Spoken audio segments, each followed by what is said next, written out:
hit you with their arms or with their blades. 2026 밀라노 코르티나 동계올림픽 쇼트트랙 경기장 밀라노 아이스 스케이팅 아레나에서 전 세계 수억 명의 시청자들이 한 장면을 보고 고개를 갸웃거렸습니다. 방금 전까지 분노를 감추지 못했던 선수가 이번엔 시상대 위에서 환한 미소를 지으며 손뼉을 치고 있었기 때문이죠. 같은 선수가 같은 대회에서 왜 이렇게 다른 반응을 보였을까요? 그 선수의 이름은 아리안나 폰타나, 이탈리아 쇼트트랙의 살아있는 전설입니다. 오늘은 그 극명한 데뷔 뒤에 숨겨진 이야기를 전해드리겠습니다. 때는 2026년 2월 16일 현지 시간 기준으로 밀라노 올림픽이 한창 열기를 더해가던 때였습니다. 여자 쇼트트랙 1000m 결승전이 시작되었고 36세의 폰타나는 자신의 6번째 올림픽 무대에서 또 하나의 금빛 순간을 꿈꾸고 있었죠. 레이스 중반 폰타나가 가속 페달을 밟으며 선두권으로 치고 나가는 순간 중국의 리창과의 접촉이 일어났습니다. 그 찰나의 충돌이 폰타나의 모든 것을 흔들어 놓았습니다. 리듬이 깨지고 속도가 죽었고 결국 폰타나는 4위라는 성적으로 결승선을 통과해야만 했습니다. 금메달은 네덜란드의 슈잔느 슐팅, 은메달은 캐나다의 코트니 사로, 그리고 동메달은 한국의 김길리에게 돌아갔습니다. 경기 직후 폰타나는 로이터 통신을 비롯한 주요 외신 인터뷰에서 거의 분노에 가까운 목소리로 말했습니다. 솔직히 화가 납니다. 리창과의 접촉이 제 레이스를 완전히 망쳤어요. 시상대에 설 기회를 잃은 것이 너무나 실망스럽습니다. 그러면서 씁쓸합니다. 이건 제가 원했던 결말이 아니에요. 라는 말을 덧붙였습니다. 폰타나의 말 속에서는 단순한 패배의 실망감이 아닌 부당한 방법에 의해 기회를 빼앗겼다는 명백한 분노가 느껴졌죠. 스포츠에서 가장 참기 어려운 것은 지는 것이 아니라 제대로 겨루지도 못하고 기회 자체를 박탈당하는 것이라는 사실을 폰타나는 온몸으로 표현하고 있었습니다. 한 이탈리아 스포츠 전문 기자는 현장 분위기를 이렇게 전했습니다. 폰타나가 인터뷰를 마치고 돌아서는 뒷모습에서 진짜 상처를 받은 선수의 모습이 보였습니다. 오랜 취재 경험 속에서도 저렇게 억울한 표정은 쉽게 보기 어렵죠. 그런데 불과 사흘 후 같은 경기장에서 완전히 다른 폰타나가 나타났습니다. 2월 18일 현지 시간으로 여자 쇼트트랙 3000m 계주 결승전. 폰타나는 이탈리아 팀의 마지막 주자로 나서 선두를 달렸습니다. 심지어 이탈리아의 조르자 멜로니 총리가 직접 경기장을 찾아 폰타나와 이탈리아 대표팀을 응원하고 있었죠. 홈팬들의 열기와 총리의 시선까지 한몸에 받으며 폰타나는 결승선을 향해 전력 질주했습니다. 그 순간이었습니다. 두 바퀴를 남겨두고 한국의 김길리가 눈 깜짝할 사이에 인코스를 파고들었습니다. 관중석이 숨을 죽였고 폰타나가 추월당했습니다. 한국팀이 4분 4초 014 기록으로 금메달을 가져갔고 이탈리아는 4분 4초 107로 은메달을 차지했습니다. 불과 0.093초 차이였습니다.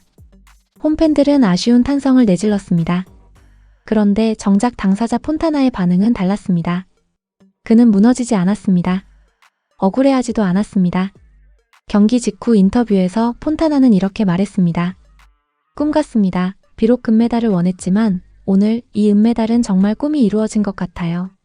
그러면서 팬들의 함성이 환상적이었고 이 메달은 팀 전체의 것입니다. 라고 덧붙였죠.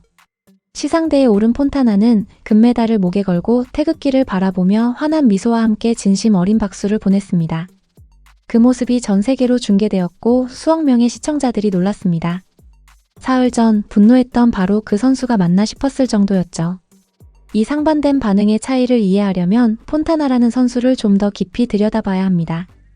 2006년 토리노 올림픽에 만 15세의 나이로 데뷔한 폰타나는 그 자체로 전설의 시작이었습니다.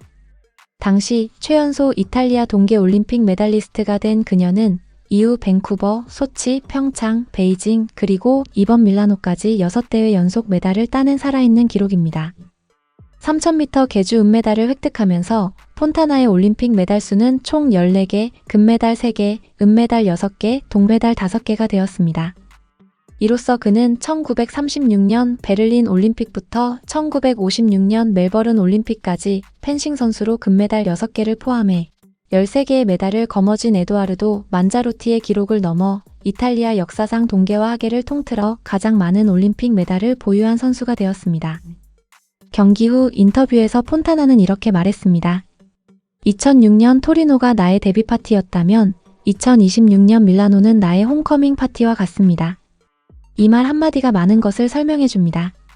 폰타나에게 이번 올림픽은 단순한 금메달 사냥이 아니라 20년 선수 인생을 완성하는 자리였습니다. 그리고 그 자리에서 한국 대표팀은 실력으로 정정당당하게 단 0.093초의 차이로 이겼죠. 스포츠 심리학을 연구하는 한 유럽 대학 교수는 이 상황에 대해 흥미로운 분석을 내놓았습니다. 챔피언들은 부당한 패배와 정당한 패배를 본능적으로 구분합니다. 반칙으로 기회를 빼앗겼을 때의 분노는 자연스러운 반응이지만 정정당당하게 졌을 때는 그 패배조차도 자신의 선수 인생의 일부로 받아들이는 성숙함이 있습니다. 폰타나의 반응은 그 구분을 가장 명확하게 보여주는 사례입니다. 사실 폰타나는 이 계주 경기에서 그저 은메달을 딴 게 아니었습니다. 그는 동시에 이탈리아 최다 올림픽 메달리스트라는 역사적인 기록을 세웠습니다. 만자로티의 13개 기록이 무려 66년간 이어져 온 불멸의 기록이었는데 폰타나가 자국 땅에서 자국 팬들 앞에서 그것도 이탈리아 총리가 지켜보는 가운데 그 기록을 넘어선 것입니다.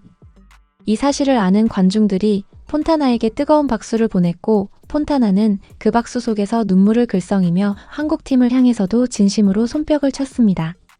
한국의 마지막 주자였던 김길리는 경기 직후 인터뷰에서 이렇게 말했습니다. 폰타나 선수가 워낙 코스가 좋은 선수여서 찰나의 순간에 앞에서 빈틈이 없으면 어쩌지 하는 걱정이 되었는데 그래도 자신 있게 저를 믿어서 폰타나 선수를 제치고 나갈 수 있었던 것 같아요.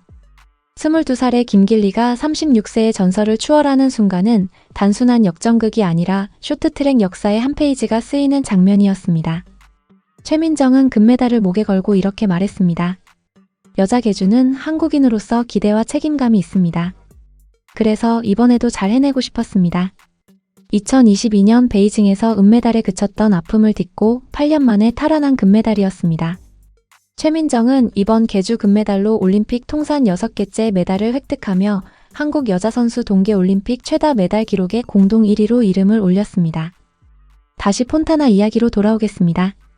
그가 1000m에서 리창의 반칙에 분노한 것과 3000m 계주에서 한국에 진 것을 기꺼이 인정하고 박수를 보낸 것, 이 두 장면은 사실 같은 사람의 같은 가치관에서 비롯된 것입니다. 스포츠에서 규칙을 지키는 것, 실력으로 정면 승부를 겨루는 것, 그리고 그 결과에 깨끗이 승복하는 것. 이것이 폰타나가 36세까지 20년간 올림픽 무대를 지켜온 이유이기도 합니다. 중국의 반칙에 분노한 것은 경쟁자로서의 자존심이 아니라 스포츠맨십이라는 가치가 침해받은 것에 대한 반응이었죠. 그래서 정당하게 실력으로 진 한국팀에게는 진심으로 박수를 칠 수 있었던 겁니다. 이 장면은 전 세계 수억 명의 시청자들에게 깊은 인상을 남겼습니다. 소셜미디어에는 폰타나가 한국팀에게 박수를 치는 장면이 빠르게 퍼졌고 수많은 스포츠 팬들이 이것이 진정한 챔피언의 태도라는 반응을 쏟아냈습니다. 반칙에는 분노하되 정정당당한 승부에는 깨끗이 고개를 숙이는 것, 그것이 20년 경력의 올림픽 레전드가 보여준 품격이었습니다. 폰타나는 2026 밀라노 올림픽에서 아직 1500m 경기가 남아 있습니다.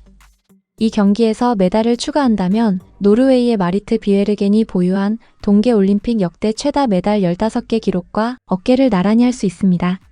그는 경기 후 인터뷰에서 중국 선수와의 접촉에서 느낀 분노를 더 큰 불꽃의 연료로 삼겠다라고 말했습니다. 아직 끝나지 않은 폰타나의 올림픽 이야기, 그 마지막 챕터를 우리는 지켜봐야 할 것 같습니다.